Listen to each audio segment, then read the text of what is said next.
या महाराष्ट्रामध्ये या देशामध्ये सलग 12 वर्ष मुख्यमंत्री राहिलेला माणूस आणि महाराष्ट्रामध्ये ज्यावेळेस 1972चा जो दुष्काळ पडला तो मला आठवतो.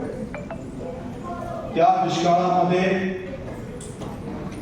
जे हरित क्रांती ज्या माध्यमातून करण्याचा त्यांनी ध्यास घेतला, मग ते छोटे छोटे संत शिवालाल महाराज म्हणून बाबा या सर्वाचे प्रचारक वसंतराव नाईक साहेब ज्यांना बोले तैसा चाले तो चोर म्हणावा, सांगेपरी न वागे तो चोर म्हणावा.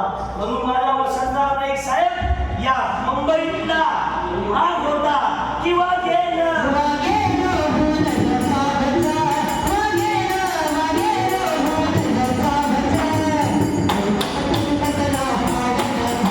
पाणी नाही पिलं कारण राहून नाही गेलं त्या हातनी.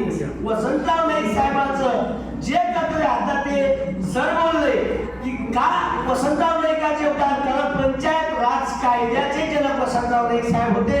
आज त्याच्या जयंतीनिमित्त जय वसंत जय राष्ट्रवादी म्हणून तर काय हात तुम्ही राहता म्हणून सर्व बातों का बाजार मत करो, कुछ काम न हो तो मसनवती में जाकर आराम करो. आपण सर्व बहुजन समाजाची महा